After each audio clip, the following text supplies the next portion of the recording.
Hello, everyone, and welcome back to yet another episode of the Good Enough Gaming Podcast.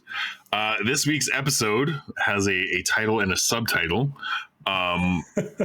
You'll understand why.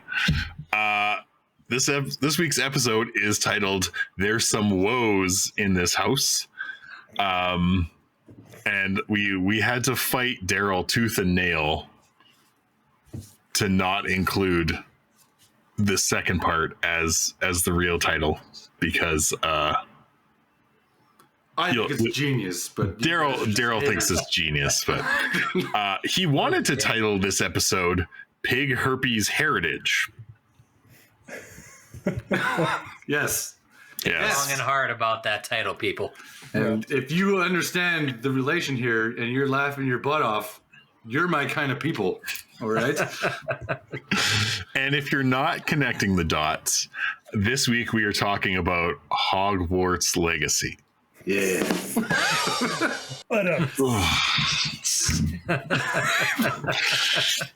Okay. I need to find a rim shot.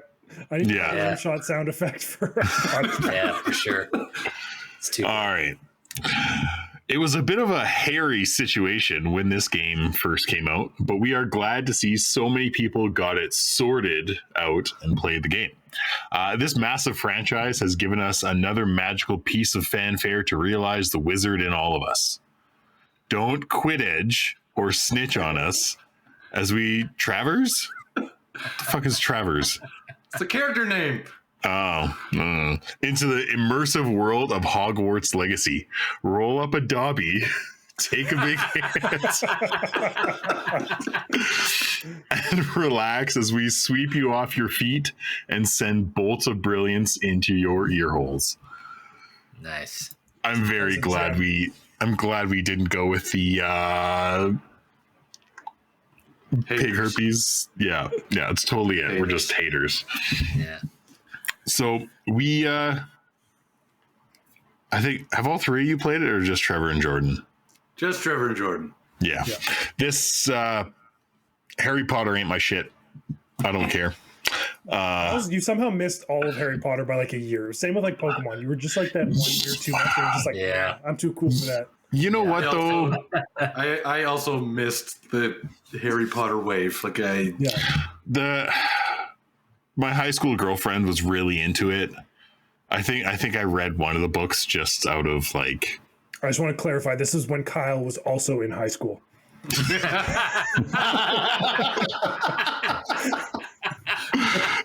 Yeah, we're not talking about a real big wave.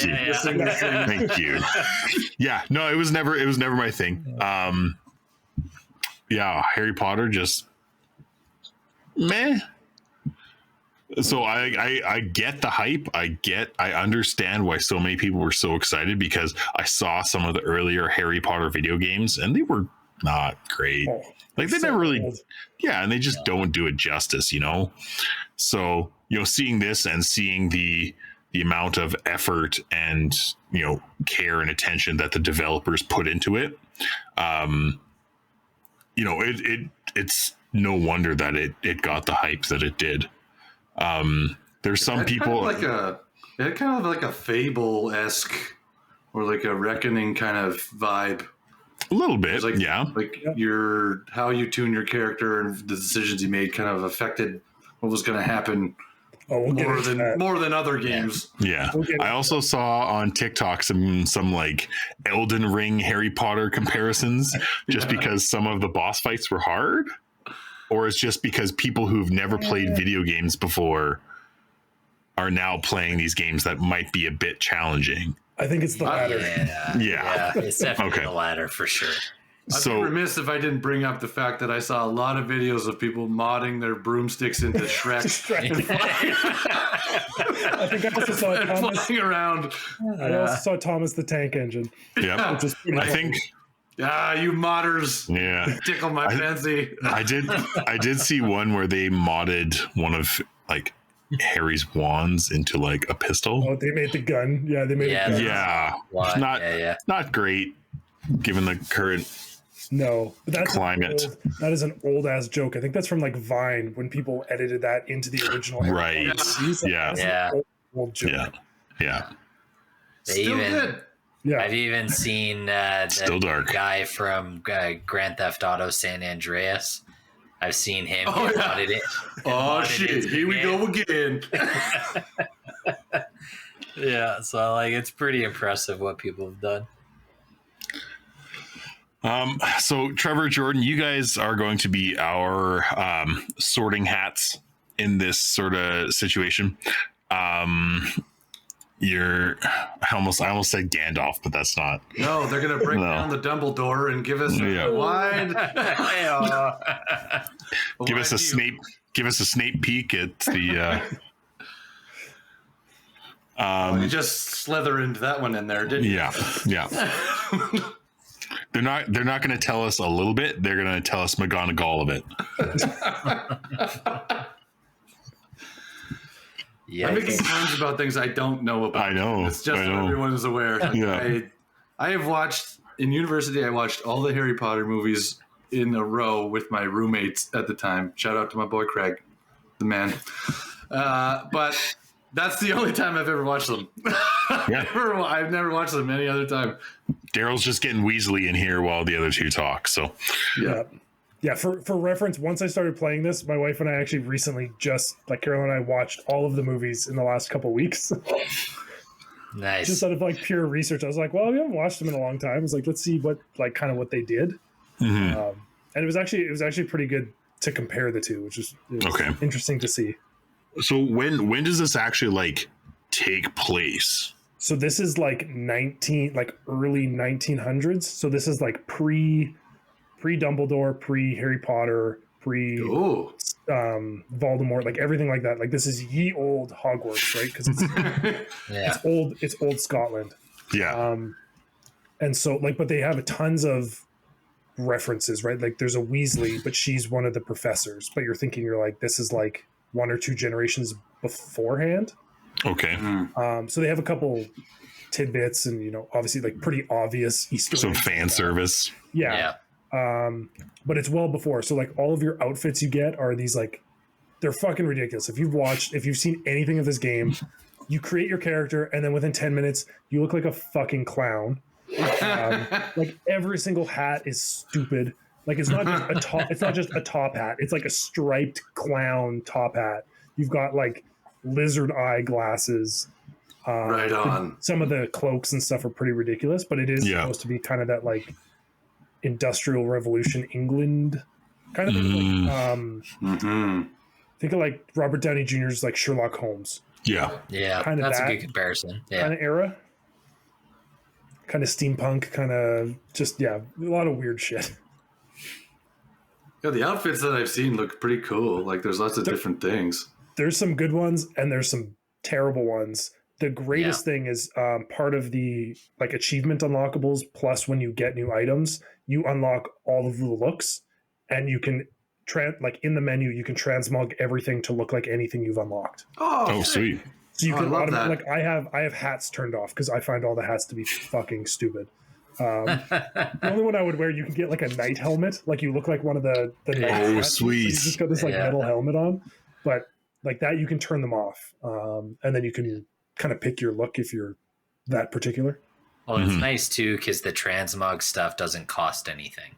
No. So you can change as many times as you want. You can rotate a bunch of different pieces, and there's no currency attached to it. So it definitely lets you experiment and kind of like mix and match different sets, which is kind of nice. Gives you a little more freedom that way. Yeah. Yeah. If you find something cool, you're like, oh, I like this like color pattern. Then you can like adjust the rest of your outfit to match it. Yeah. Oh, okay. Yeah. But just be aware, all the hats are dumb. To be honest, a lot of the glasses are dumb too. Yes. I found like this like sort of shaded tinted set of sunglasses early on in the game, and I wore those the entire game because there was nothing else that looked even remotely. They have the like slinky things going on. Like they have one that's two chameleon eyes and they're different colors and they're huge. You can get like butterfly glasses. You can get the ones that like Jordan's talking about. You can get another variation that's shades, but it's also got the sunglasses on the side. Oh, They look like those motion sickness glasses. right. Like they're just and like half moons and like lots of stuff like that. But some of them are Now, so bad. do the cosmetic stuff do anything for like stats at all, or is it just pure cosmetics? The item has its own stats, so it's got it's a very Fable, Diablo, any kind of game tier system. So you've got green, blue, purple, gold items that have. I love that. That's just like the default RPG where did that start? Where did that actually start? I'm pretty sure that was Diablo. I feel like that's a Blizzard thing. Like they kind of cornered the color of those items. They definitely made it mainstream, I would say. Yeah. But yeah, so you get like everything's got a level. So if you have to unlock it based on character level, and then it's got like a stat to it. So whether it's defense, whatever. And it gives you the really easy comparison of like big green arrow, big red arrow of like, this is up, this is down, this is better, this is worse. Yeah. Oh, okay. Yeah. And then there's a whole other system of like modifications, which is so fucking confusing. Mm-hmm. Yeah. The modifications were interesting because like, number one, they were a little bit hard to kind of follow. But also they get very expensive very quickly. And so to get some of the really high end mods or some of the more powerful ones, you would have to either spend a couple hours grinding out like crafting materials from the fantastic beasts that you've saved.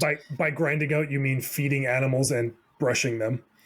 Correct. Yeah. Ooh. Oh yeah. So like you can tell they definitely went like Diablo light, with the mechanics. Like, hey, we want this to be accessible for everybody. We want it to be very easy, as Trevor said. Green arrow, red arrow. Is it better? Is it worse? But a lot of the stuff until the end of the game, like you're not reading a paragraph of buffs and nerfs and like this ups it by 2.7% for blocking. Like it doesn't do any of that shit.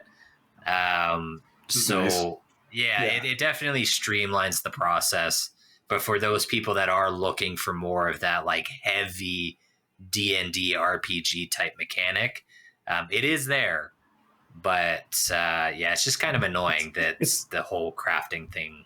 It's like it's not a paywall of money. It's like a paywall of your time that you just could not, like, unless you were super into Harry Potter or like Fantastic Beasts. Yeah. So part of this for Kyle and Daryl, Daryl will probably know what the Room of Requirement is. So that becomes like your hub. So you can decorate it. Like it's insane. Oh, God. Cool. This room. So two of the things that I hate about it, it's like it's all right. It's got so much forced interaction. So there's items that you can come across that are unidentified. So to identify those items, and you have a very limited inventory quantity, you have to do a lot of challenges to like open inventory slots. Yeah. So you have limited items, so you can sell them off, destroy them, whatever. And honestly, destroying them makes more sense because like you come across stuff all the time. It's always a little bit better. It doesn't matter. But if you get unidentified stuff, you have to go back to the Room of Requirement to like a one of your items that like identifies stuff. It's like a table. So that's all right. You get Detector Kane. Yeah. Yeah. It's constantly forcing you back into this room, and you're like, okay, well, I was going to go do a quest, but now I have to go do this because I can't pick up any items. Yeah. And then one of the things you also unlock is like a greenhouse. It's supposed to be like the Crystal Palace for anyone who knows what that is. And it's like it's a room within a room, and it's where you keep your rescuing beasts, aka like catching Pokemon. Even though half of them seem like they're fine, you're just like abducting them. Well, that's like Pokemon. You're putting into like a duffel bag too. You're putting them into your zoo, your personal zoo out of protection. It's very British, right? Don't worry, I'll save you from the normal outside world where you can graze on everything and put you in this bag and into my room. It's very British colonizer-esque. Yes. I'm going to save you from yourself. Let's go. Yeah. Oh my God. So then you're in this like zoo, and what you have to do is you have to feed them, and then you brush them, and you get like essentially you're just like checking two boxes, and then they give you a feather. Like if it's a bird, they give you their feather. That feather then is the crafting material to get the buffs for your armor. Oh my God. Yeah. So it's just like, I don't want to go in here. I don't care. Like, especially if you're not doing side quests, you're just like, I couldn't. I was just waiting for it to be like, and it puts the feather in its cap. No, God, no. And called it macaroni. It's definitely one of the big gripes that this game has, and I think, to be honest, in like open world RPGs, the kind of like this genre basically dominates the gaming space right now, is like open world with RPG mechanics. Like everything seems to be in that realm. And I have an issue with games that are in that genre where they force a bunch of mechanics or a bunch of stuff like the Room of Requirement, but the payout doesn't come even close to the time commitment that you would have to put into it. Like a lot of it honestly is purely just cosmetics, or like if you're a Twitch streamer and you're like, hey, come check out my custom Room of Requirement. Like I spent, 20 hours building this. Welcome to my episode of MTV Cribs, Hogwarts Legacy Edition. I spent $200 to pay a kid to put this together for me. Yeah, right. Yeah. So and like there's no payoff for it. You can fully customize the entire thing, and there's two huge rooms or three huge rooms. I think you can expand it to 3. Yeah. Yeah. So like there's 3 massive rooms that you can customize everything from the material of the floor to the color of the paint to chandeliers that you put up and stuff. At least in Hot Wheels, I got to race in that room after. Yeah. This doesn't give you anything for that. Yeah, this is purely fan service. Like if anyone remembers, like from, like, was it Pokemon Ruby Sapphire? Like when you had your base building, like it does nothing. It does nothing to the game. I think, like Jordan's saying, if you're bringing in a lot of people that maybe don't play a lot of video games, it's like, this is like, oh, I want to go in and make my own room. That's like really cool. It's like Harry Potter Sims. Sort of. Yeah, I was literally thinking the same thing. I was like, ooh. Because you're in your house and you have like your bedroom, which like kind of references like the Harry Potter, right? But it's literally a bed in a room. You're never there. So this is kind of that space where you can make it your own, I guess. So I can see the payoff for some people, but I mean, for Jordan and I'm like, no, I'm here for the meat and potatoes of the game. Like this is not where I want to be spending my time. So sorry to jump in with I looked it up. All the itemization stuff, that is from Diablo. Yeah. Not surprised. No, but they actually took it from a very old, very old 1990 RPG game called Angband, which was kind of like a RPG. Like it was not. If you said it was very, very old, understood, but but no, Diablo 2 popularized the game was good in 1990, but was like Doom. Wow, Tetris, Doom. Yeah. 2D side scrollers. That's about yeah. But itemization, Diablo. Shout out Diablo. I mean, that's I gotta say a big shout out to this game. Everything is customizable. Like you can pick what your broom looks like. You can like edit the handle on your wand. You get to make your wand. Like if that's crazy. A Hogwarts geek, you get to pick like how long is it? How flexible is it? What is it? Oh my god! It's a process. So all the Potterheads just like came in their pants at that part of the game. Just explosion. My wand. Yeah. It's like, oh, my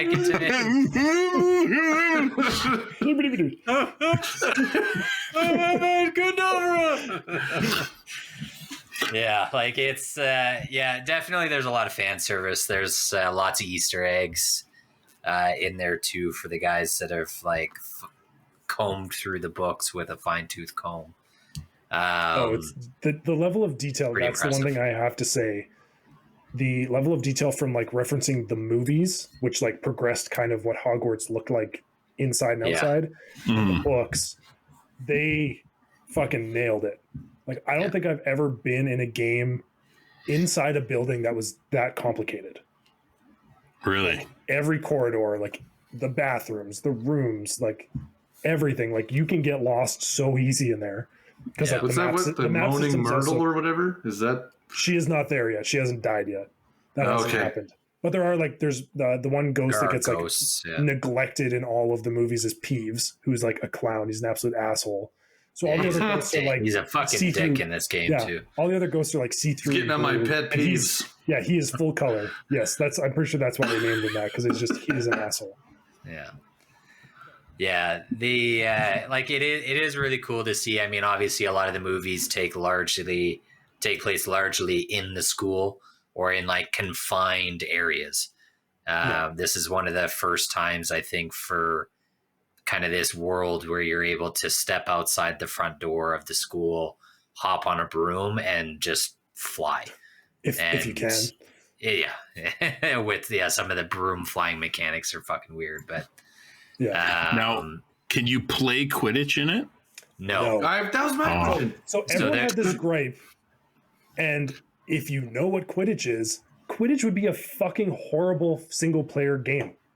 Yeah, it would make sense in single because player. you have a goalie, you have people trying to score on the goalie, and then you have a person chasing the snitch, which essentially wins you the game.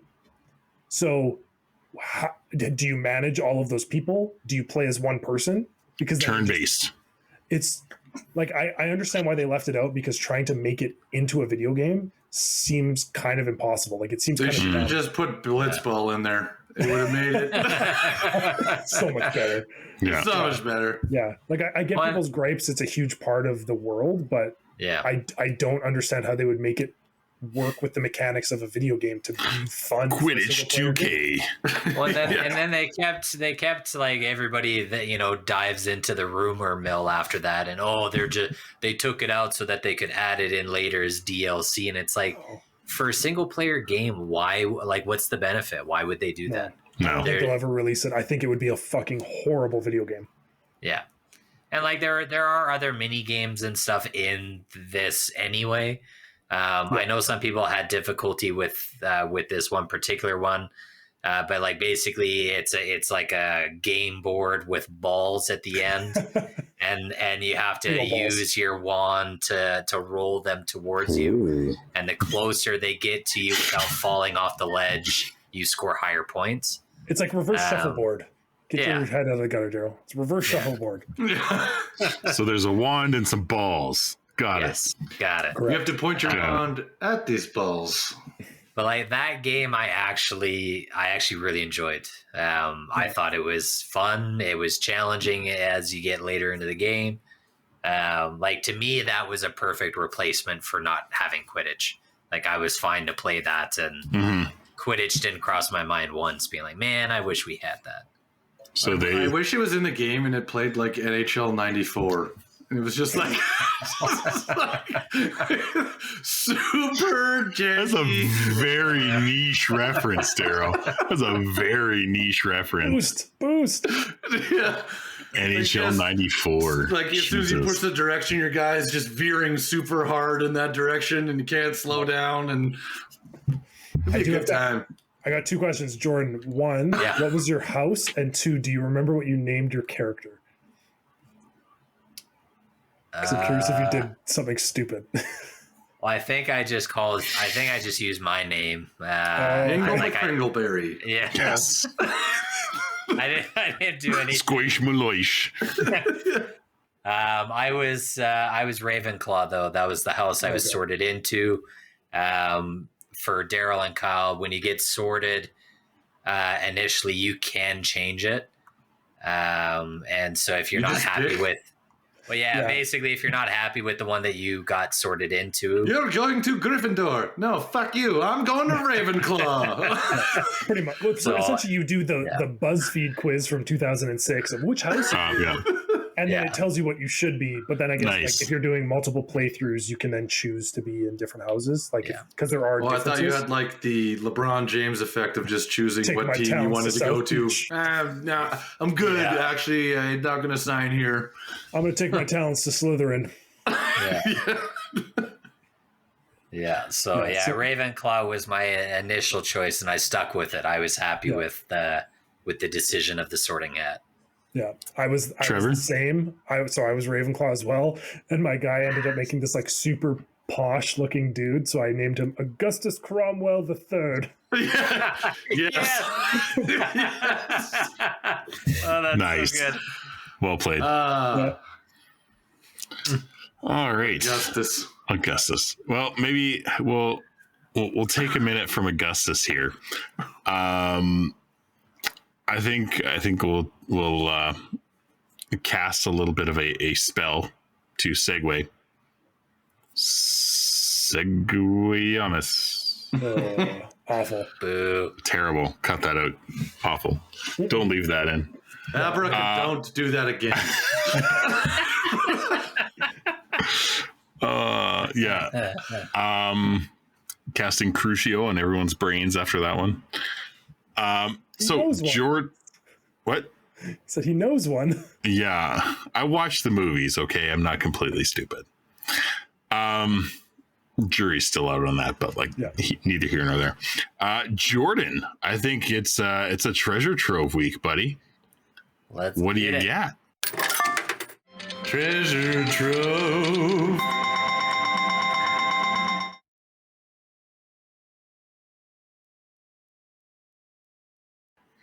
So this week is something a little different from for me, but I stumbled across this game probably almost a year ago and scooped it up a little while ago. But it's called Soundfall.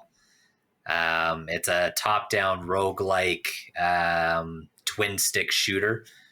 But the interesting thing is, did you guys remember Patapon on the PSP back in the day?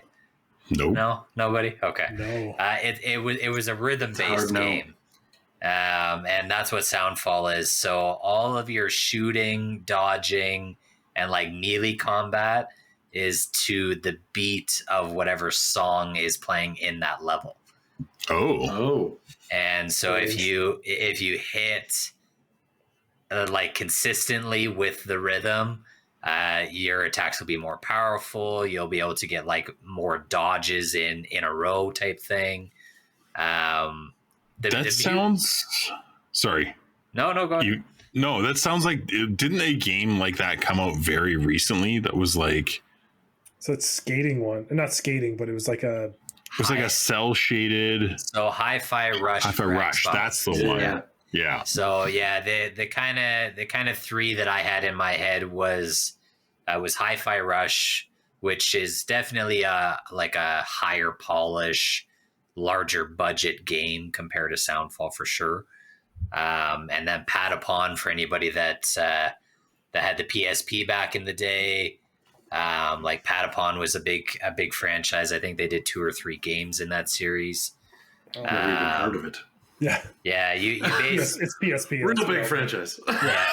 You basically control like an army of pygmy fighters, and same thing. It's all to the rhythm of his music.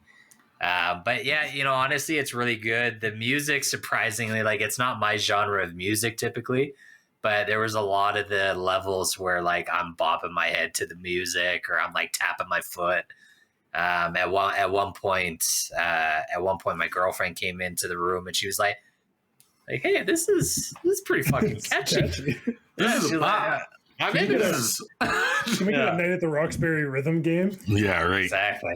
Just hit X every time they. Oh hell yeah! Me, you, me. Banging soundtrack. Great throwback soundtrack. Oh, so good. What is love? So yeah, it's like I said, it's not something that would typically be on my list, but like at the end of every level, you open up a treasure chest, you get a bunch of loot. The weapons are super cool. The shotgun is like a boombox. There's an automatic weapon which is like a keytar keyboard type thing. So they had some fun with it with the weapons and everything, but pretty cheap game. It's not too expensive if you're looking for something a little different. It's basically like a roguelike shooter meets Rock Band, I guess. All right. We'd all be really good at it. If anyone's watched our Rock Band clips, no, please don't watch the Rock Band clips. We are basically a band.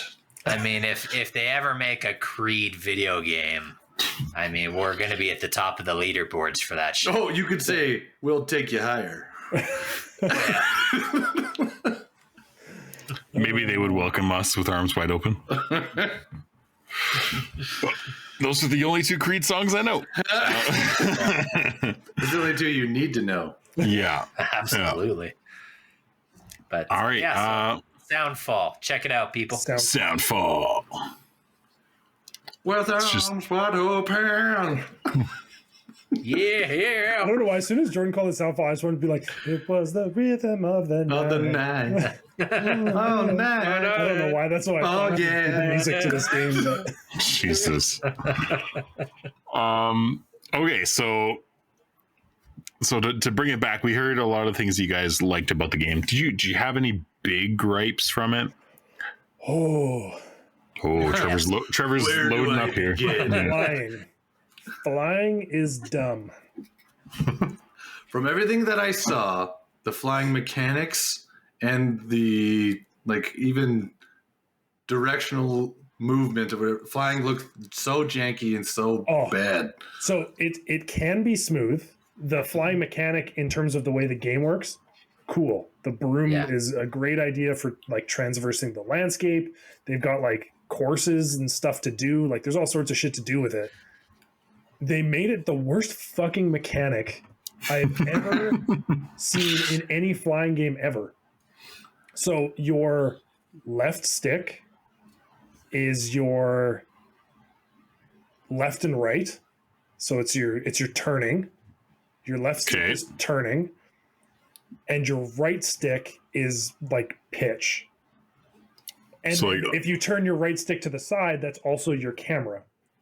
Yeah. R2, so R2 makes you go, so it's like a car, and then there's a boost mechanic. But the issue is hit the nitrous, boys.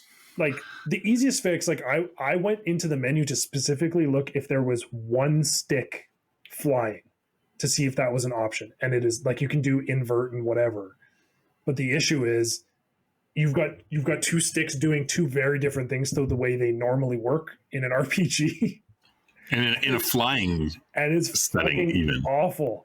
It's so bad. Why would you reinvent the wheel on something that countless games have done flying mechanics? Well, and it would have been it's not even hard. Why would they make it complicated? It would have been just as easy to move your boost from the trigger to X or A. Well, you need Xbox. both thumbs. You need both thumbs to frickin' steer the boat. But that's my point though, is move that and then just move all the movements of the flying to one stick. That was my thought was. And then do just make triggers up and down or something. Yeah. Use the triggers to go up and down if you wanted to. No, the left should be up, down, everything, and the right should just be the fucking camera. Like everything other flying game. Yes, that was my immediate response. I'm this is so stupid. I was you need to make the left stick is everything directional, the right stick is the camera.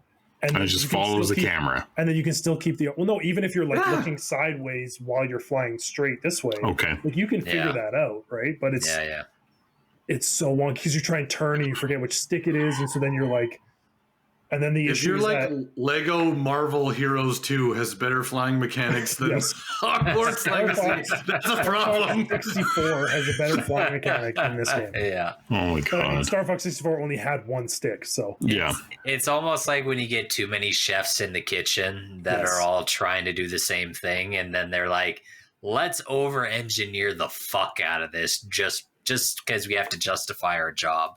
Is that's kind of what it feels like. Is it a heavy component? So there's getting around, and then there's if you want to upgrade your broom, you have to do flying courses. And so there's boosts, and you've got to go through gates and shit. It can get really hard because if you start panicking, you're dead in the water. It's so annoying. And then there's as part of a collectible, if you're a trophy hunter, you've got to pop there's balloon courses, so you've got to hit these balloons.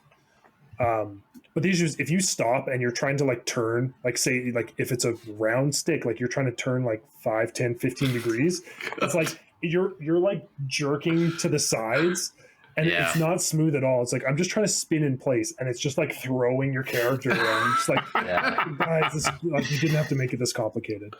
Yeah, there's a lot of all right, of guys. that oversteering. Who's our flying department? Somebody call over the guys at Ace Combat. Tell them to go fuck themselves, and then let's make the worst flying mechanic ever. Oh my god. Yeah. So that is my biggest takeaway. Is the flying is kind of dumb. Yeah. All right. It looked bad. It looked bad. The videos I saw, that was a major complaint. Was if from what you're I mostly because Daryl was watching ones with Shrek. Brew. Yeah. Again,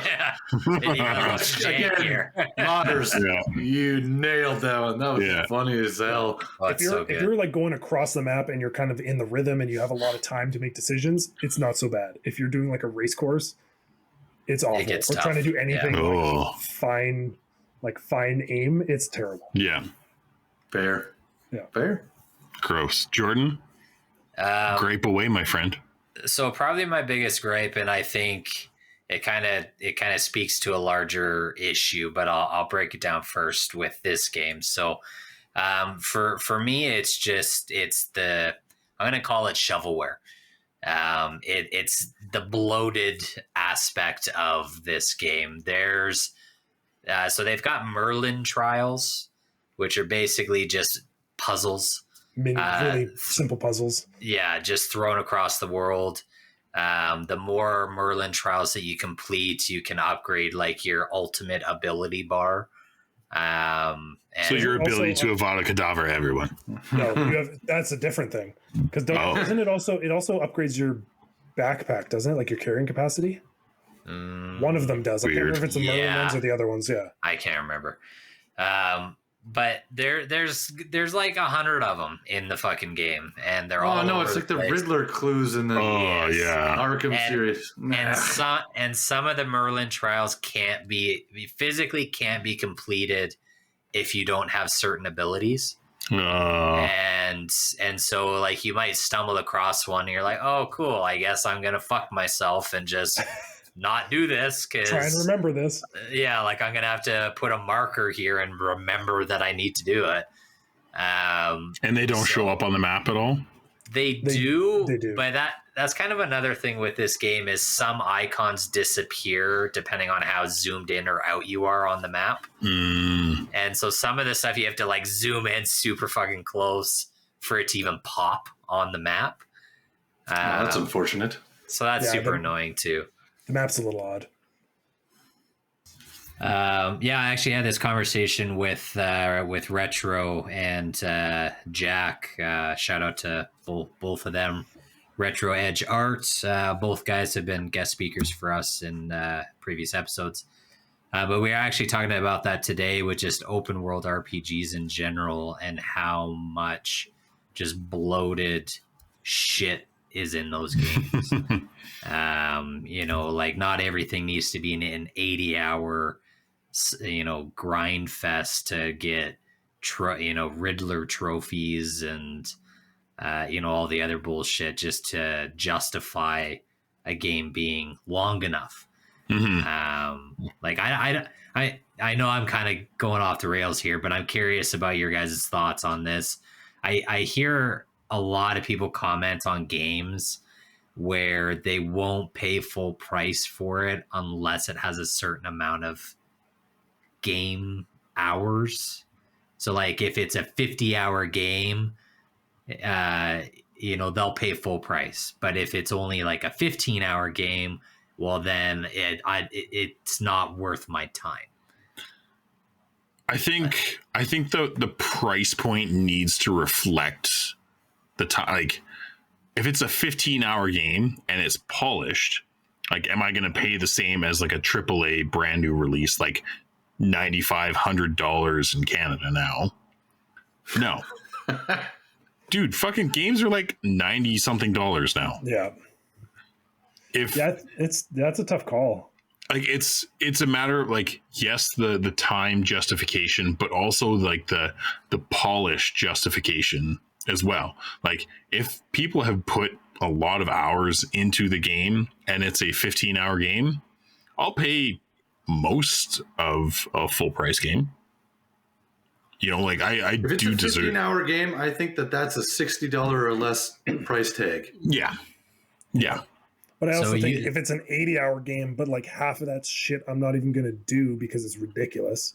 Yeah. Exactly. Like that's part of the problem, right? Is like they're like, That's well, it's my 80 issue hours with to it. do everything. It's like, well, you made everything a million miles apart. There's no fast Yeah. travel, and it's Well, that's it's why I stupid. appreciate some of these reviews too. We'll look at time to completion for like main quest and then time for full complete. yes. Because that's usually I find is a better gauge for myself at least. And Yeah. it definitely relates to more people too, because there are some people who are like, I'm going to do everything I can in this game. Like, I'm going to replay it 3 times. Yeah. So if you tell me there's 80 Yeah. hours, like, that's 240 hours worth of like my time. That's worth it.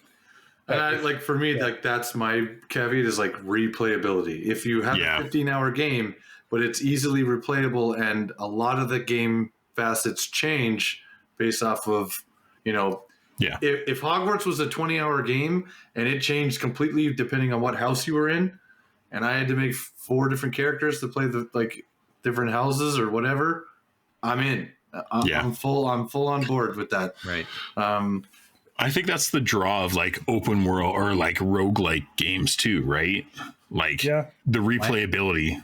I think that's why we've seen such a resurgence of that genre in the last few Yeah. years with games like Hades and Dead Cells. yeah, you know, Dead Cells as well. Like Hell, even Elden Ring, right? Like, you can play Yeah. different classes. It is completely different.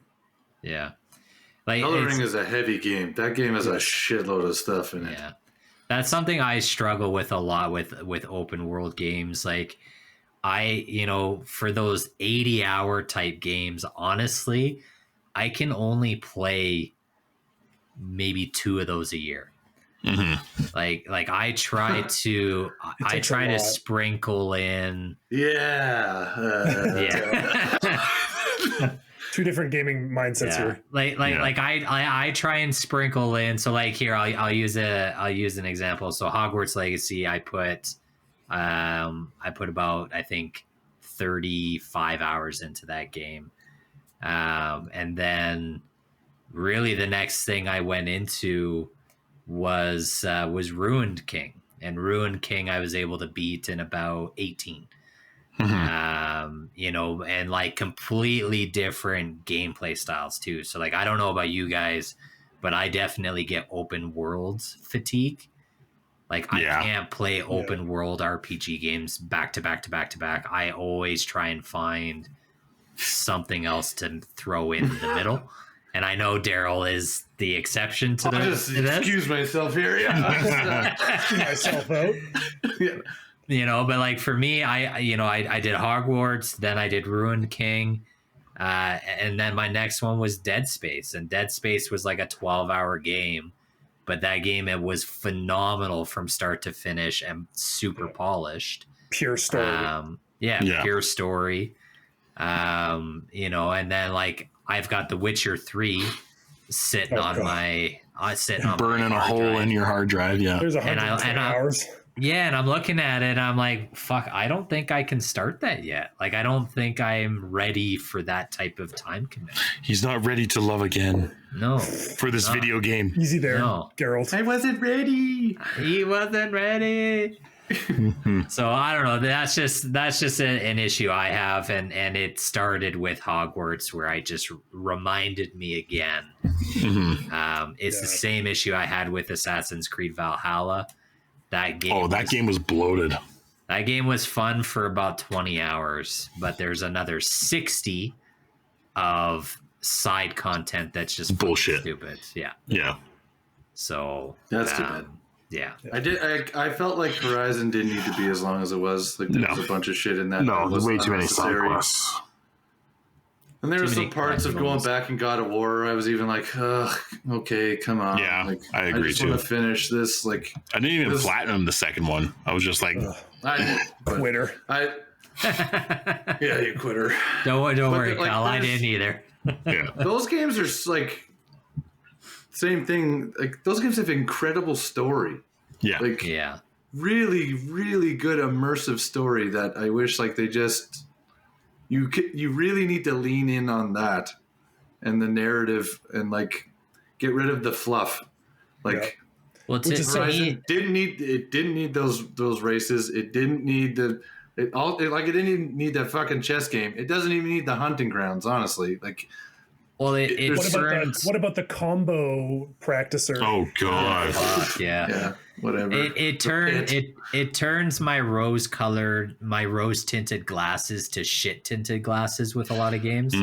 Because like, if I like God of War is a great example. I finished that story. I did probably 70% of the side stuff. And that game is phenomenal. I loved it start to finish. I have very fond memories about that game. I know for a fact if I tried to grind out the rest of it and try to platinum it, my thoughts of that game would not be as positive as they are. Totally. It's the same thing with Horizon Forbidden West. Like that, the story is actually very good. But I'm with you guys. A lot of the shit that I remember from that game are things like the stupid races, the million icons on the map when you open up your mini map. Like I think about a lot of the negative things in that game. And I think that that's an open world RPG issue right now. And again, going back to Hogwarts, that was my biggest gripe with this game for sure. Is it falls into a lot of the same problems. Which is funny.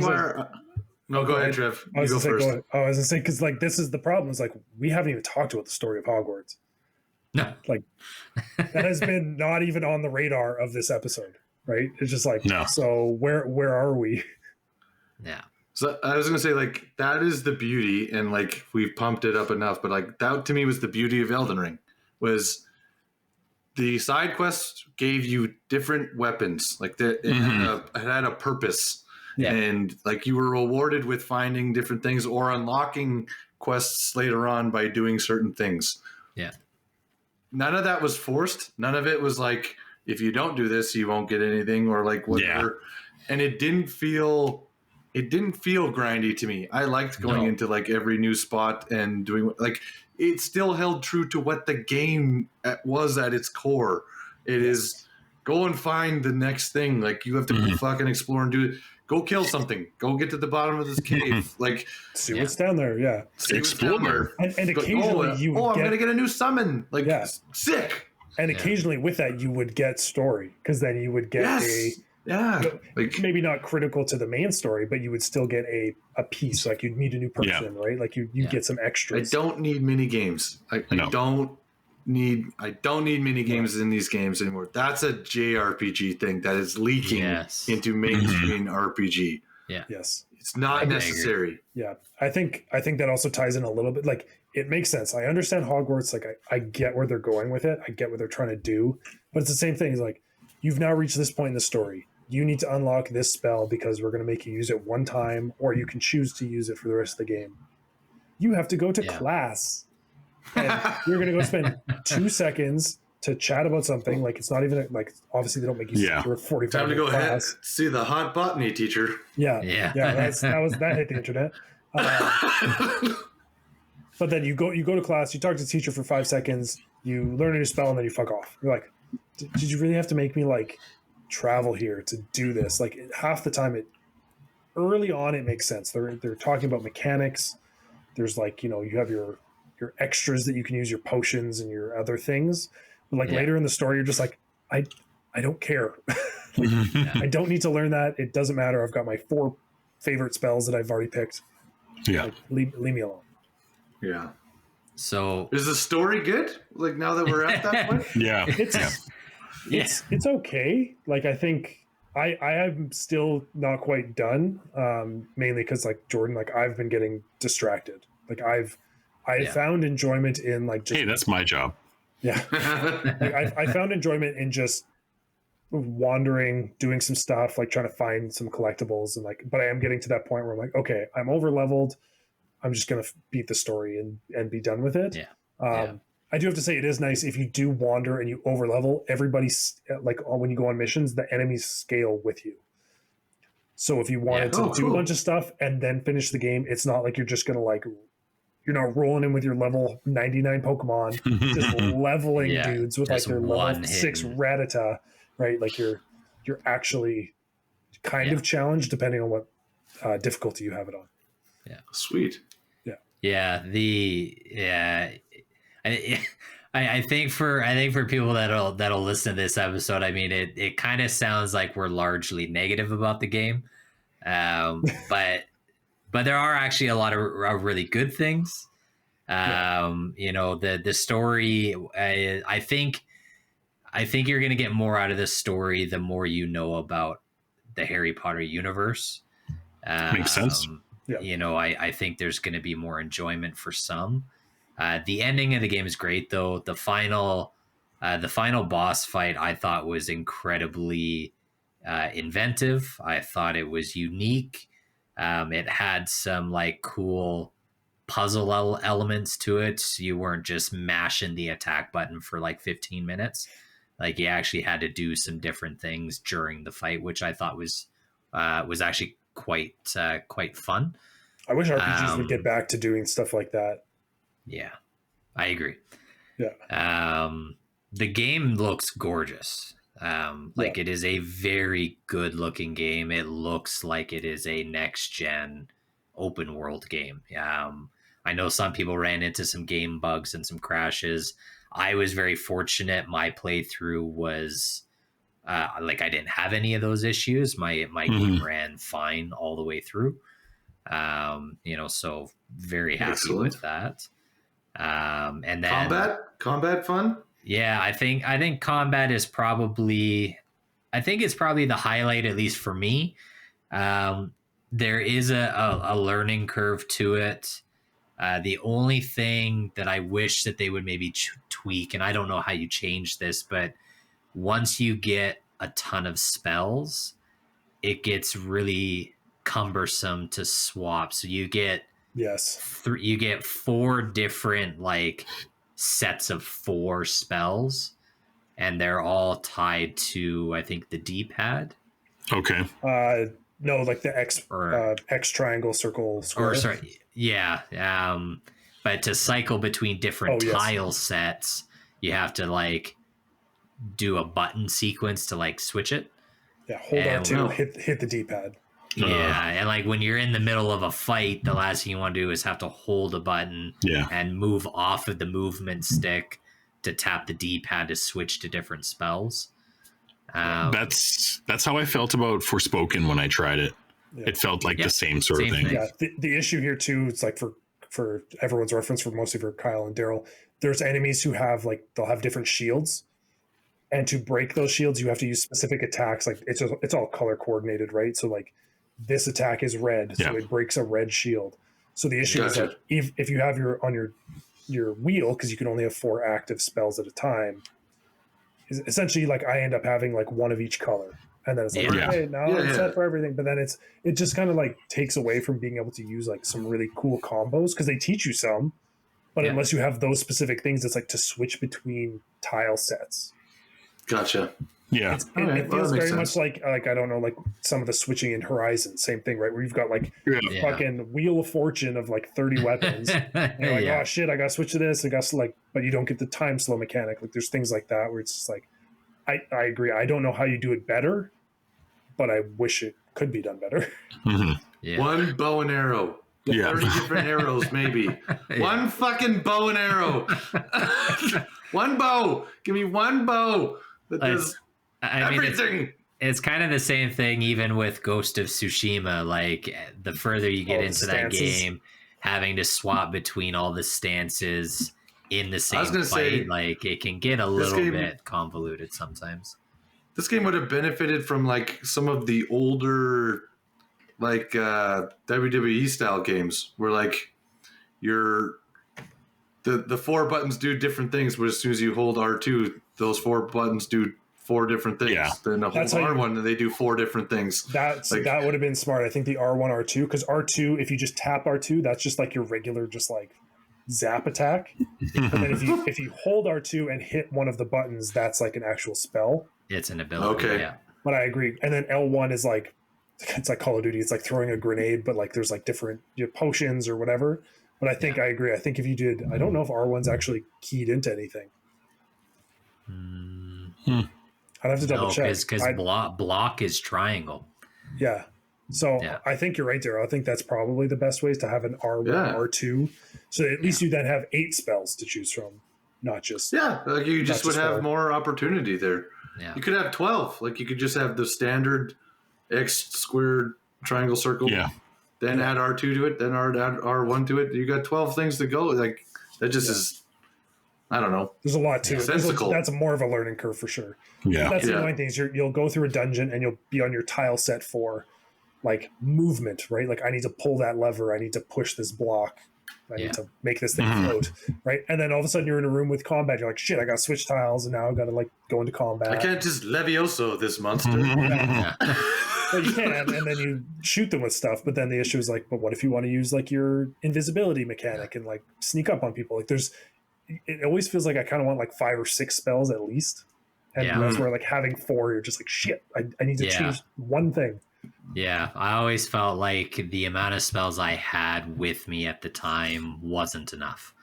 Yeah. And then there were certain gameplay parts where I actually had to go into my menu and swap out certain spells to ones that were like to finish a puzzle or to, brush the beasts. Like your feeder or your little horse brush. Yeah, like these spells aren't attached to a button set. The theme song for My Little Pony playing in the background, just pretty much. Yeah.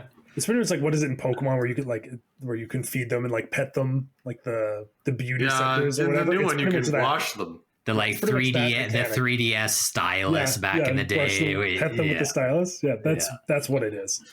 Yeah. So oh boy, we've gone a long way off tangent. It's what we do. It's what we do. I know. That's on brand. I honestly, I mean, like it seems like a pretty deep game that we could spend another hour talking about. Yeah. But we're not going to do that. Because we're trying to let you fuckers figure it out for yourselves. We're gonna respect your time. Yeah. I do want to get a score from Trev though. Yeah. Parting thoughts here. I like my IGN scores. Yeah. I think right now, as someone who like read all of Harry Potter, watched all the movies, like I'd probably give it an 8. I think it's a game. It does lend itself if you're new to games or if you just want to have a really relaxing time and just explore and like, do the Sims thing. Yeah. And do that. And then if you want to rush through, do combat or just do the story, like it really lends itself to that, or even just explore, like get lost like you're in Elden Ring or Skyrim or shit like that. I think that's where it gets a better score than maybe some of, the sum of the parts are greater than they should be. Because not any one mechanic is like perfect or great, but I think they give it a lot of opportunities to play it your own way. Right. Yeah. So you can go your own way. Correct. All right. Yeah. You can go your own way. That's all I wanted. All right, Jordan. I'm close to T. I'd give it a 7.5. Okay. I think my score is mostly just personal fatigue with the genre, and less about the game itself. It's not really fair, but fuck it, that's my score, and I don't care. So, but you heard it here first, folks. I think to Trevor's point, the game does a lot of small things that collectively does make it a very enjoyable game. But I can't point to one specific thing where it's like, man, like you got to play this game for this, for the Quidditch or for, this thing. It does feel largely samey with a lot of open world RPGs, but if you're a fan of Harry Potter, I mean, fuck, it's the best game you got. I was just gonna ask, like, if you were like a Harry Potter enthusiast, efficient, like would this hit all the marks that you want as I'm the wizard now? It will tickle all the giblets that you have. Well, there was one, I didn't know if you knew this, Jordan, but apparently Carolyn had played some of the old because Portkey Games has existed. It was the studio when they did all the really old stuff. In the game, when you learn a spell, you like learn the wand movement. You have to like trace a path and press a button at the same time. That's from the original games. Like when I first learned this, I didn't know that. I was like, "Oh shit, they brought this back!" And I was like, "What are you talking about?" Pardon me? I was like, "What do you mean?" But apparently, that was like an old mechanic. But I would say, if you're a Harry Potter person, I would say the one thing they actually did that is like mind blowing or better than anybody else, if you consider world building of an interior space, like a building as a whole, exploring the castle, like. I don't care how many times I've been to a certain room or done something. I get lost every fucking time. Whoever designed that, it is so complicated. Like it makes you think of like it's a magical building. It's kind of shifting and moving. There's so many things. Yeah. And that to me is the part that really like makes the game. It's not the open world of being this huge open space. It's like around the castle being like, oh, they put this here. They put this here. And like, I'm lost. Where the fuck am I? Where's the dungeons? Right? Like that part was really cool. Yeah, I ended up in Hermione's room again. How did that happen? Jesus. All right, who didn't return the invisibility cloak? God damn it. Daryl's back in the herbology greenhouse again. All right. So you heard it here first, folks. Harry Potter or Hogwarts Legacy, according to Jordan, if you're a Potterhead, it'll tickle your giblets. You heard it here first, people. Giblet tickling, official. And I would call that good enough. Good enough. Good enough. Oh, I'll throw one of those there. Thanks for tuning in to this week's episode. Make sure you follow us on Instagram at GEG Podcast. Check out our website, goodenoughgaming.com, and write us an email about anything from our episodes or something you would like us to discuss in the future. You can also now join us on Discord on the Good Enough Gaming Discord server. We really appreciate you listening and hope you continue to join us on this epic adventure of discussing all things gaming and nerdy. Please subscribe to the Good Enough Gaming podcast on Spotify and Apple Podcasts or wherever else you listen to your podcasts, and rate us 5 stars so we can find more good enoughers in the process. Just remember, we might not be great, but we are good enough.